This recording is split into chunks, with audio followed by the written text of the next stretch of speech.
দুইজন লোককে আল্লাহ কিয়ামতের দিন হিসেব নিকেশ হওয়ার পর তাদেরকে বলবে, যাও তোমরা জাহান্নামে যাও।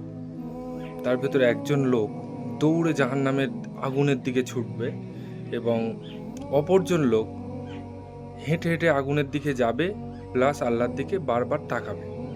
তো আল্লাহ তখন দুজনকেই ডাকবে। ফার্স্ট যে দৌড়ে যাচ্ছে আগুনের দিকে তাকে ডাকবে, বলবে, দাঁড়াও, তুমি কেন এত জোরে দৌড়াচ্ছ আগুনের দিকে?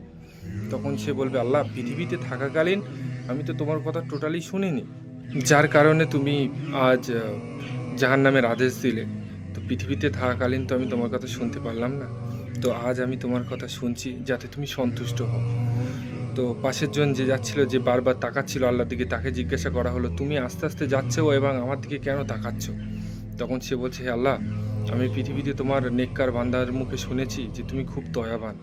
আমি বারবার আগুনের দিকে যাচ্ছি এবং তোমার দিকে তাকাচ্ছি, কখন তোমার দয়া দিয়ে তুমি আমাকে ডাকবে, সেই আশায়। তখন আল্লাহ দুজনকেই বলল, যাও, ঠিক আছে, তোমাদের জান্নাতে পাঠানোর ব্যবস্থা করলাম, তোমরা জান্নাতে চলে যাও। তাই আল্লাহ খুবই দয়াবান, বা আল্লাহর কাছ থেকে কোনো সময় নিরাশ হয়ো না।